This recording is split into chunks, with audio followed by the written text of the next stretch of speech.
ഞാനൊരു അമ്മയാ. ഒരു പൈച്ചപ്പഴാ എന്റെ മകൻ അരി പൊട്ടിച്ചത്.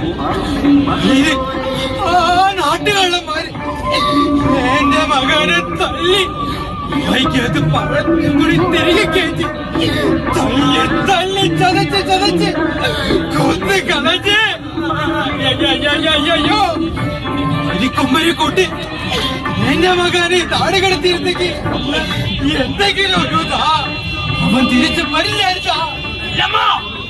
ഇനി ഒരു കൊമ്പനും തിരിച്ചു വരില്ലെന്നാ നാട്ടുരാജാക്കൾ പറയണത്. ഇനി തിരിച്ചു വന്ന കുടിവച്ച് കൊല്ലും.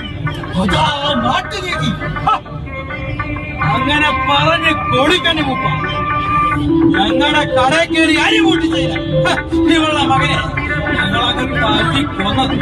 അവൻ ചത്താണെന്താ ലക്ഷങ്ങളല്ലേ സർക്കാർ കൊടുത്തത്. പിന്നെ പെങ്ങൾക്ക് സർക്കാർ ജോലി വേണ്ട, എനിക്ക് ആ ജോലി വേണ്ട. കിട്ടിയ കാശ് എല്ലാം തിരുമ്പി തരാം. നിനക്ക് എന്റെ കൂടെ പുറപ്പെ തിരുമ്പി തരാൻ പറ്റുവാ?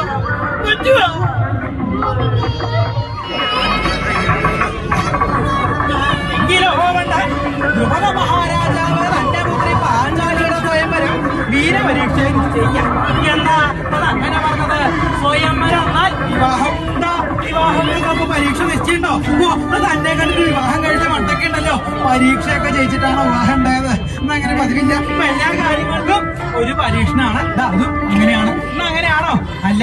ദ്രുപദ മഹാരാജാവ് തന്റെ പുത്രി പാഞ്ചാലിയെ അർജുനനെ വിവാഹം ചെയ്ത് കൊടുക്കാന്ന് നിശ്ചയിച്ചിരുന്ന കാലത്താണ് കേട്ടത് അർജുനനും മറ്റു പാണ്ഡവന്മാരും അരക്കിലെത്തിൽപ്പെട്ട് വെന്ത് ദഹിച്ചു എന്ന്. ഇനിയിപ്പോ വീരപരീക്ഷ പ്രഖ്യാപിക്കുകയുണ്ടായി. അങ്ങനെ ക്ഷണിച്ച രാജാക്കന്മാരാരൊക്കെയാ? അവിടെ ക്ഷണം സ്വീകരിച്ചെന്ന രാജാക്കന്മാര് ജരാസന്ധൻ. ആരാ? മഗധ രാജാവ് ജരാസന്ധൻ. വയസ്സായിരിക്കണോ? വിവാഹപ്രായമൊക്കെ കഴിഞ്ഞിരിക്കണോ? എന്തായാലും മൂത്ത് നരച്ച് വന്നിരിക്കുകയാണ്. വയസ്സുകാലത്ത് പാഞ്ചാലി എന്ന് മോഹിച്ച് പുറപ്പെട്ടിരിക്കുകയാണ്. വയസ്സുകാലത്ത് എന്തായാലും കന്യകയിലുള്ള മോഹങ്ങൾ വിട്ടിട്ടില്ല.